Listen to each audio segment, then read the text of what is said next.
송생과학입니다. 오늘은 열의 이동을 정리하고 문제풀이를 해보는 시간을 가져보겠습니다.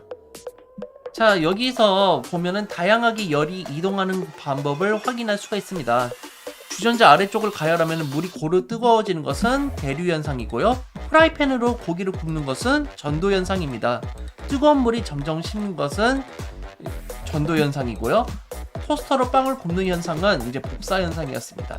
그리고 난로에 의해 방 전체가 훈훈해지는 것은 공기가 움직이기 때문이죠. 대류 현상이었고요. 난로 뒤에 있는 등이 뜨거워진다. 이 친구의 등이 뜨거워지는 것을 확인할 수가 있겠죠. 이런 거는 복사.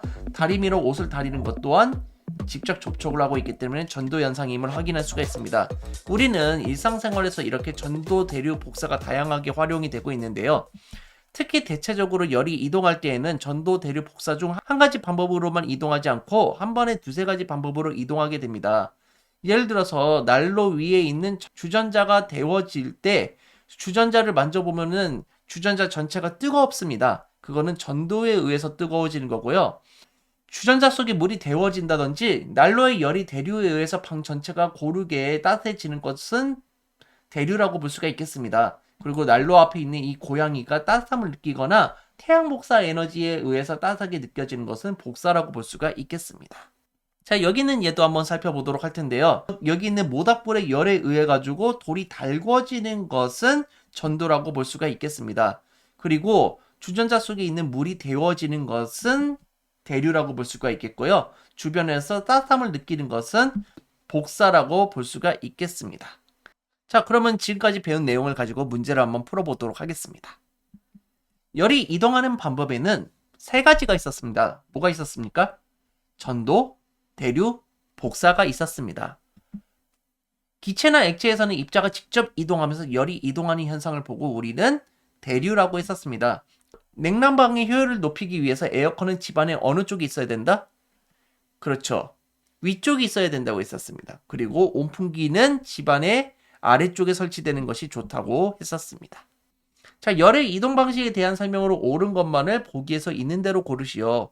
열을 전달하는 물질이 있어야만 열을 이동할 수 있다? 복사는 아니었죠. 물질이 없어도 이동할 수 있었습니다. 전도에 의한 열을 이동을 막기 위해 금속으로 된 프라이팬 손잡이는 플라스틱으로 만든다. 열 전도율이 낮은 플라스틱을 사용해서 조리도구를 만들어야 된다라고 했었습니다. 따라서 니은은 맞고요. 입자가 직접 이동하여 열을 전달하는 방법은 복사이다. 맞습니까? 아니죠. 직접 이동하는 것은 대류였습니다. 따라서 디귿은 틀렸기 때문에 니은이 정답입니다. 자, 접촉식 체온계와 비접촉식 체온계가 있습니다. 온도를 측정하는 방법이 달라요. 그래서 열의 이동 방식도 따라서 다른데 접촉식 온도계 같은 경우는 어떠한 열의 이동 방식을 사용합니까? 직접 접촉을 하기 때문에 전도의 방식을 사용하는 겁니다. 열이 전도돼서 열평형 되었을 때의 온도를 측정하는 거고요. 비접촉식 체온계를 사용하는 것은요, 복사를 사용하는 겁니다. 복사의 형태로 방출하는 열을 감지해서 온도를 측정한다고 보시면 되겠습니다. 주전자에 물을 끓일 때 열이 어떤 방식으로 이동되는지 생각해 보겠습니다. 전열기구로 주전자를 가열해서 주전자 전체가 뜨거워지는 것은 전도입니다. 열이 전도돼서 주전자 표면 전체가 뜨거워지는 것을 확인할 수가 있습니다. 주전자 열이 물로 전달돼서 물이 점점 뜨거워지는 것은 대류 현상입니다. 물이 대류해서 물 전체가 뜨거워지는 것을 확인할 수가 있겠습니다. 자, 다음 시간에는 물질마다 비열이 다름을 알고 일상생활에서 비열을 활용할 예에 대해 알아보도록 하겠습니다. 따라서 우리가 양은 냄비에다 라면을 왜 끓여 먹어야 되는지에 대한 이유도 이 내용을 잘 공부하면 알 수가 있습니다. 같이 한번 우리가 다음 시간에 기대해 보도록 하겠습니다. 자, 이 영상이 즐거우셨으면 좋아요, 구독하기 부탁드리겠습니다. 여러분, 감사합니다. 송박.